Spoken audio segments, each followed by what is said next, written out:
नमस्कार, मैं हूँ रचना और आप देख रहे हैं वाइस न्यूज 18। आइए बात करते हैं इस वक्त की बड़ी खबर से। साथ मंच पर डॉक्टर भीमराव अंबेडकर जी के छोटे पौत्र आदरणीय यशवंतराव अंबेडकर जी मंच पर उपस्थित हमारे और आपके समाजवादी पार्टी के प्रत्याशी पूर्व मंत्री आदरणीय स्वामी प्रसाद मौर्य जी, मंच पर उपस्थित पार्टी के जिलाध्यक्ष डॉक्टर मनोज, बहुत ही पुराने नेता पूर्व सांसद आदरणीय बालेश्वर यादव जी, पूर्व विधायक विश्वनाथ सिंह जी, राम अवध यादव एमएलसी जी, समाजवादी पार्टी और गठबंधन के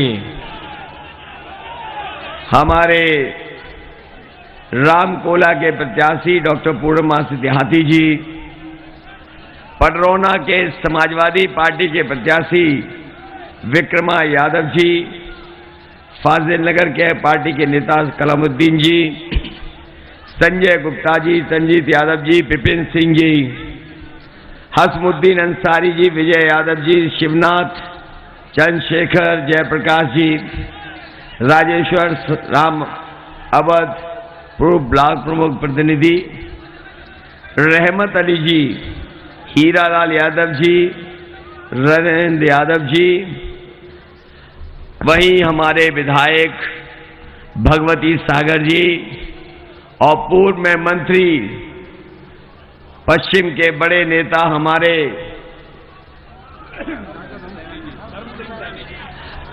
पूर्व मंत्री धर्म सिंह सैनी जी और बड़ी संख्या में समाजवादी पार्टी और गठबंधन के सभी हमारे नेता इस चुनावी सभा में उपस्थित हमारे सभी आदरणीय बुजुर्ग, किसान भाई, माताएं, बहनें, नौजवान साथी और पत्रकार बंधुओं, मैं सबसे पहले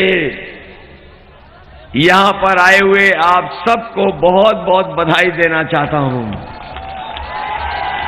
और साथ ही साथ मैं धन्यवाद देता हूं। मैं देख रहा हूं चारों तरफ हमें मैदान में लोग ही लोग दिखाई दे रहे हैं और दोपहरी का समय है, इधर गर्मी भी बढ़ गई है।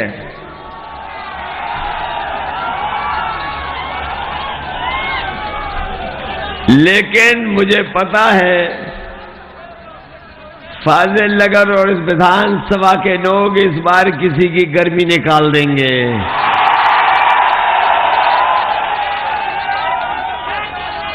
न केवल गर्मी निकालेंगे,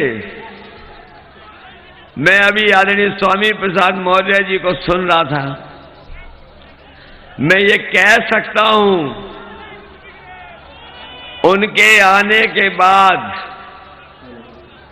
भारतीय जनता पार्टी की भाप निकल जाएगी, भाप।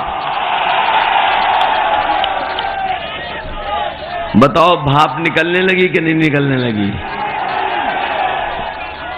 हमारा सौभाग्य है कि आज भीमराव यशवंतराव अंबेडकर जी हमारे और आपके लिए और आदरणीय स्वामी प्रसाद मौर्य जी के समर्थन और सहयोग के लिए बंबई से चल करके आए हैं।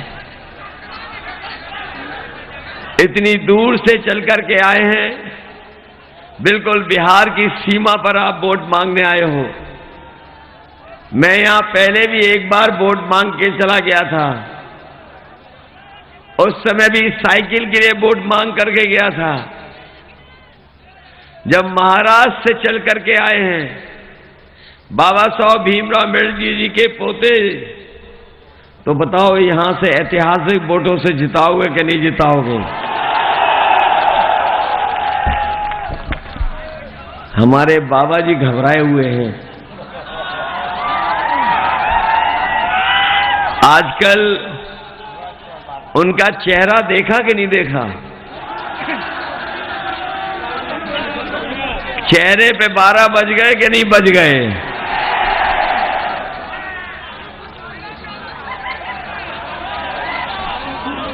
और चेहरे को ढंग से देखना आप।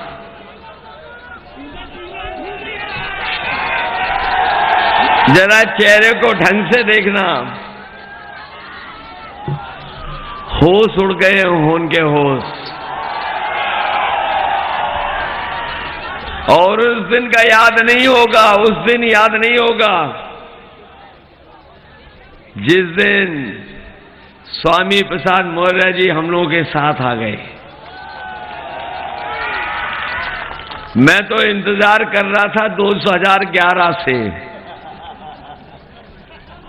बहुत से लोग नहीं जानते होंगे, लेकिन मेरा इंतजार 2011 के से था।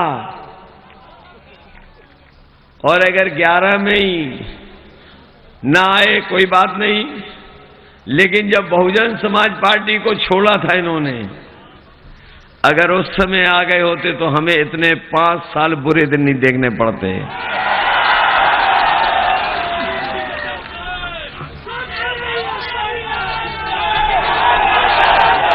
17 में आ गए होते, 17 में आ गए होते तो आज उत्तर प्रदेश आगे दिखाई देता। लेकिन मुझे खुशी है कि आज जब सबसे ज्यादा जरूरत थी, जब सबसे ज्यादा जरूरत थी और पूरे उत्तर प्रदेश ही नहीं देश का पिछड़ा, दलित, अल्पसंख्यक और जिसके साथ अन्याय हुआ है वो सब यही नजर लगा करके बैठे थे कि कब आएंगे स्वामी प्रसाद मौर्य जी।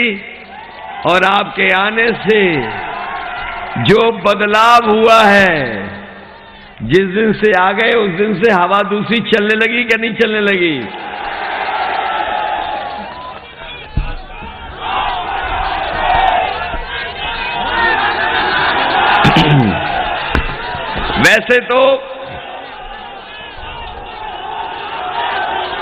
वैसे तो विधानसभा में जब हम लोग आमने सामने बैठते थे, जब विधानसभा में हम लोग आमने सामने बैठते थे, अगर विपक्ष की कोई बात रखता था दमदारी से, तो यही आपके प्रत्याशी, आपके नेता दमदारी से रखते थे। हमें जवाब देना पड़ता था और हम लोग सदन में जवाब देते थे। पहले आमने सामने बैठते थे, अब हम लोग पास पास बैठेंगे और सरकार चलाएंगे।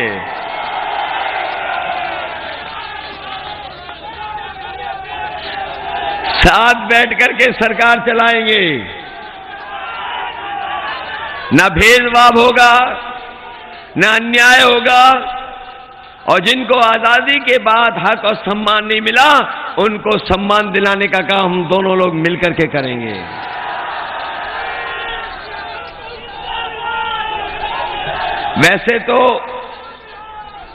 वैसे तो हमारे लिए वोट मांग के आए हैं। आपको पता होगा तीसरे चरण में हम भी चुनाव लड़ रहे हैं।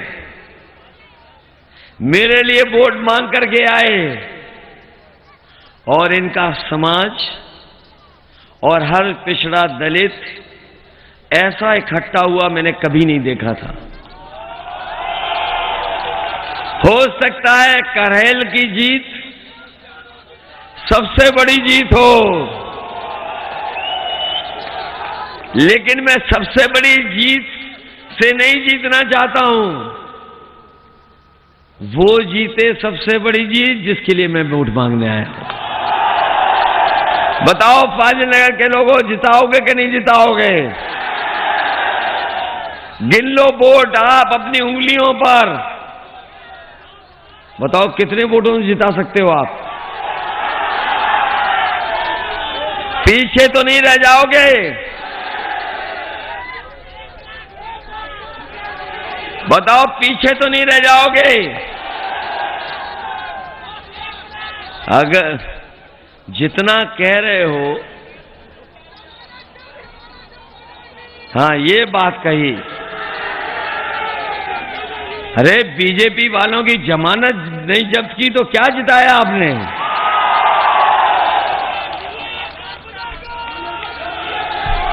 और इनके नेताओं को आपने नहीं देखा कैसे वोट मांग रहे हैं बीजेपी के नेता? एक नेता तो दंडवत हो गया, जनता से माफी मांग रहा है। एक नेता कान पकड़ करके उठक बैठक लगा रहा है। और आपने वो भी देख लिया होगा, एक नेता वोट के चक्कर में तेल मालिश कर रहा है। बताओ ये बीजेपी की हालत हो गई, ये डबल इंजन की हालत हो गई। ये डबल इंजन की हालत इसलिए हुई है क्योंकि जनता समझ गई है, इसीलिए इनकी झूठ की पटरियों को उखाड़ फेंकने के लिए एक साथ खड़ी हुई है। बताओ इनसे ज्यादा झूठ कौन बोलता है? ये बताओ झूठ बोलते हैं कि नहीं बोलते हैं? इनके भाषण सुनो, छोटे नेता छोटा झूठ बोल रहे हैं, बड़े नेता बड़ा झूठ बोल रहे हैं, और जो सबसे बड़े नेता हैं वो सफेद झूठ बोल रहे हैं। बताओ झूठ बोलते हैं कि नहीं बोलते हैं? बताओ किसान भाइयों, आपकी आय दोगुनी हो गई क्या? और जब खाद की बोरी लेने गए, खाद की बोरी मिली थी आपको? डीएपी की बोरी और खाद की बोरी जब लाए होगे तो उसमें 5 किलो की चोरी हो गई कि नहीं हो गई? ये सरकार में आ गए तो हो सकता है 10 किलो की चोरी कर लें। कभी कभी मैं सोचता हूं ये बोरी की चोरी कहां से सीखी इन्होंने? कभी बाजार में जाना और जानकारी करना कि पार्ले जी का बिस्किट पहले कितना बड़ा आता था। जैसे जैसे महंगाई बढ़ी और कंपनी ने कहा उन्हें मुनाफा पूरा करना है, तो वैसे वैसे आपने देखा होगा पार्ले जी का बिस्किट छोटा होता चला गया। बताओ छोटा मिल रहा है कि नहीं मिल रहा है? इसलिए सावधान रहना, ये बीजेपी वाले सरकार में आ गए तो बोरी की चोरी 10 किलो हो जाएगी। ये तो कह रहे थे कि हवाई चप्पल वाला हवाई जहाज में चलेगा। हवाई जहाज बेच दिए कि नहीं बेच दिए? हवाई अड्डे बिक गए कि नहीं बिक गए? पानी के जहाज बेच दिए कि नहीं बेच दिए? बंदरगाह बेच दिया कि नहीं बेच दिया? रेलगाड़ी बेच दी और रेलवे स्टेशन भी बेचने जा रहे हैं। और कुशीनगर में समाजवादियों ने एक बहुत बड़ा अंतर्राष्ट्रीय एयरपोर्ट बनाया, वो अभी बेचा नहीं है। जैसे हम और आप लोग कोई जमीन खरीदनी हो या बेचनी हो या कोई चीज लेनी हो तो बताओ हम लोग देखने जाते हैं कि नहीं जाते हैं? तो अभी बेचा नहीं है, अभी केवल देखने आए थे। ये देख करके गए हैं इसका सौदा करने। इसलिए हो सकता है ये एयरपोर्ट बेच दें। इसलिए साथियों, इधर बाबा जी का भाषण सुना होगा आपने। वो हमें कह रहे हैं कि हम 12 बजे सो के उठते हैं, और जब से उन्होंने 12 बजे कहा सो के उठने का, हमने भी उनके घर पर नजर रख ली है। अब जो लोग गए होंगे हमारे घर, आदरणीय स्वामी प्रसाद मौर्य जी हमारे आए हैं, वो जानते हैं हमारी और उनकी दीवार एक है। आजकल मैं शाम को देखता हूं कुछ धुआं उड़ता नजर आता है।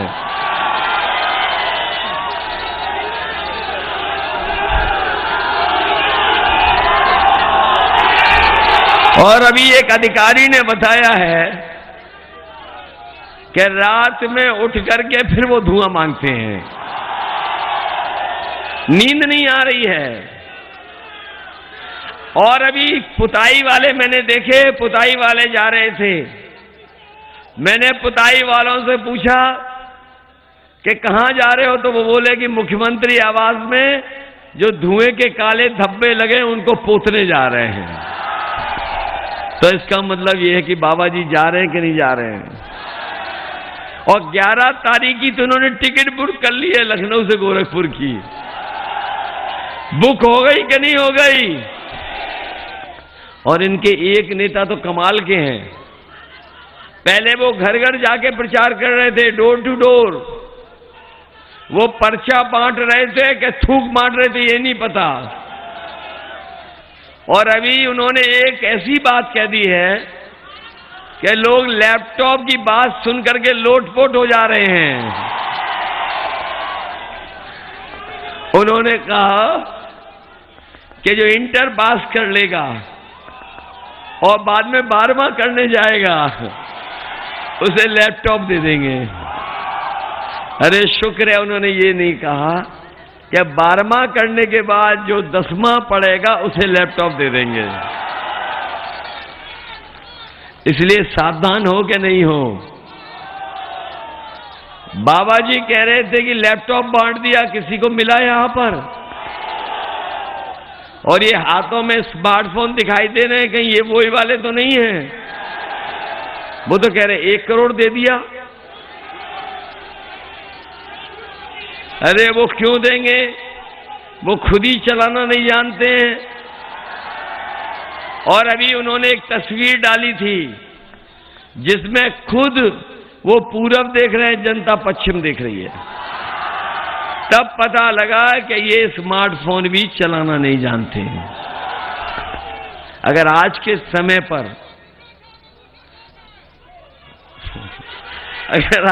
समय पर इन चीजों की जरूरत और इन चीजों के माध्यम से कितने नौजवानों को नौकरी रोजगार मिल सकता है, अगर नहीं जानते तो शायद हमारे नौजवानों का भला नहीं कर सकते।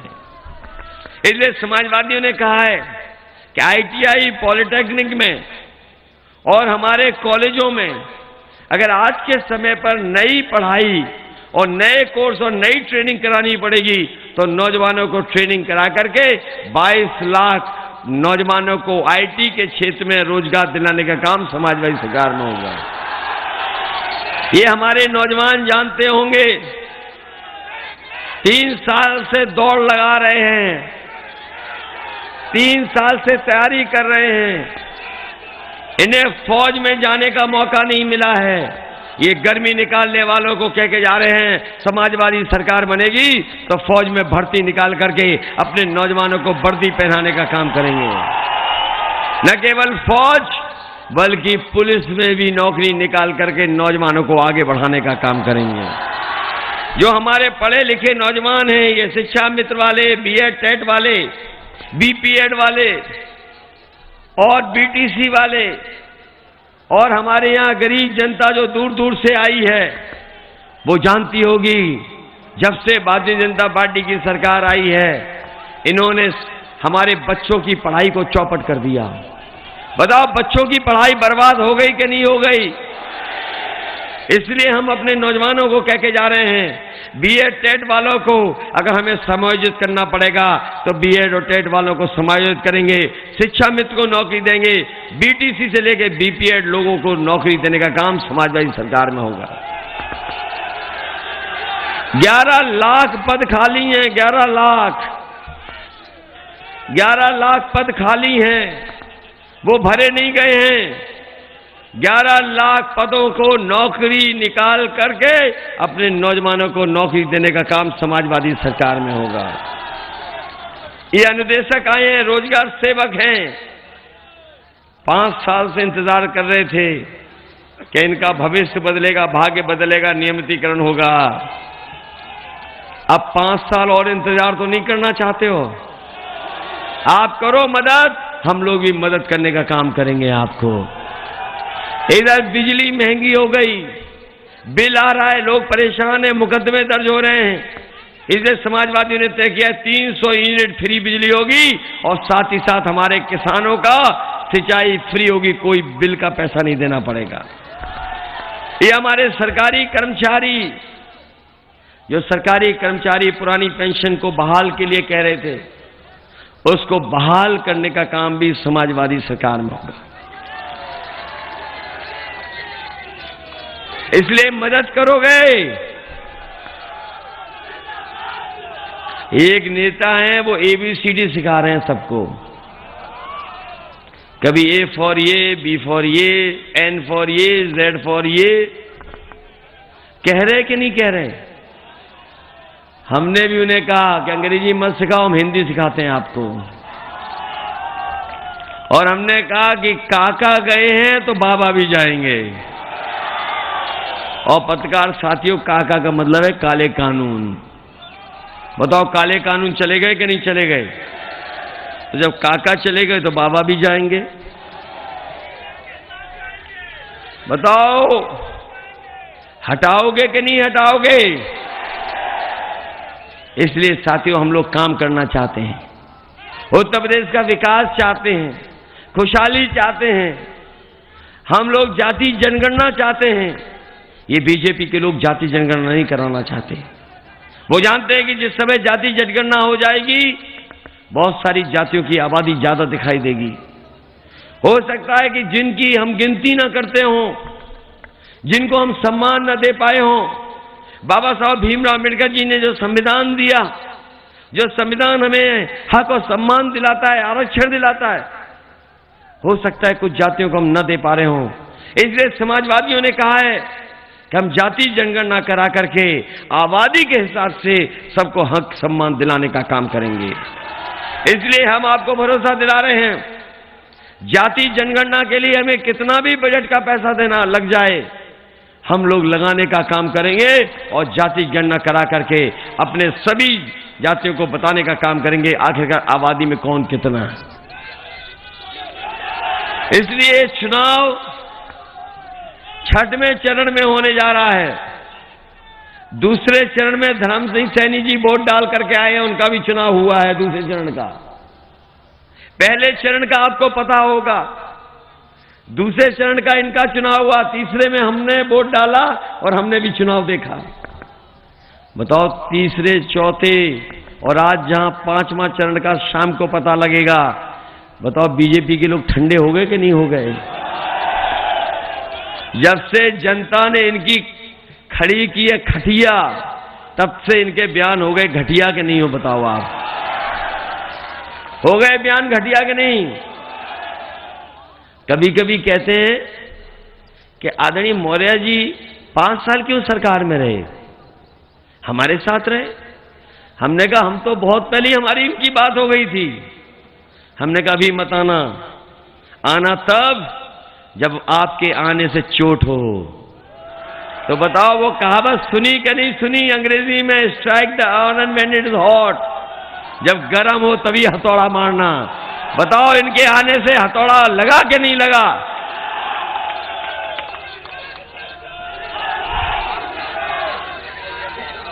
बताओ, छठे चरण के लोग, हमारे छठे चरण में वोट डालने वाले लोग, बताओ इन्हें छांटोगे कि नहीं छांट दोगे? ये लोग जो नफरत की बात कर रहे हैं, ये लोग जो झगड़ा लगाने की बात कर रहे हैं, ये नफरत और झगड़ा लगाने वालों को सबक सिखाओगे कि नहीं सिखाओगे? इसलिए मैं आप सबसे अपील करने आया हूं कि स्वामी प्रसाद मौर्य जी बहुत बड़े नेता हैं, ये बहुत बड़े नेता हैं। इन्होंने अपनी जिंदगी भर पिछड़े दलित अल्पसंख्यकों को जगाने में, उनको आगे बढ़ाने में, उनको सम्मान दिलाने में अपना पूरा जीवन लगा दिया। इसलिए आज जब हमारे साथ आए हैं, ये जब हमारे साथ आए हैं तो लड़ाई बड़ी है। बताओ, लड़ाई बड़ी है कि नहीं है?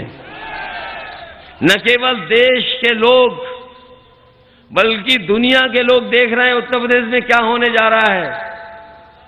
और ये उत्तर प्रदेश का चुनाव ऐसा चुनाव है जो उत्तर प्रदेश की राजनीति में तो बदलाव लाएगा ही लाएगा, लेकिन देश की राजनीति में भी परिवर्तन लाने का काम करेगा।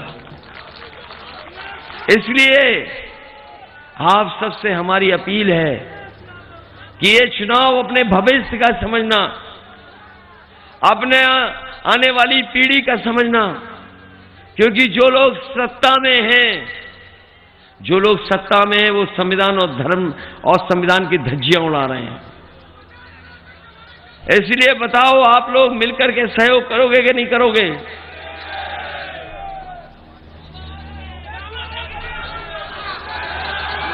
नहीं, ये जान ही रही है, बेच देंगे बाद में इसको भी। अभी बैठ के देख रहे होंगे कि इसको बेचने में कितनी कीमत मिलेगी। और याद कीजिए वो कहावत कि न रहेगा बांस, जब सब बिक जाएगा, सरकारी संस्थाएं बिक जाएंगी, सरकारी कंपनियां बिक जाएंगी, तो नौकरी नहीं होगी, ना आरक्षण होगा। इसीलिए तो बेच रहे हैं कि नहीं बेच रहे हैं? इसलिए मदद करिए। और यहां की जनता से हमारी विशेष अपील है कि समाजवादी पार्टी के प्रत्याशी बहुत ही सीनियर नेता, इनको ऐतिहासिक वोटों से जिताना। जब ये जीत करके जाए तो लगे कि हां, फाजिल नगर की जनता ने कितने ऐतिहासिक वोटों से जिता करके भेजा है। सदन में खड़े हों तो लगे कि जनता ने कितने वोटों से जिता करके भेजा है।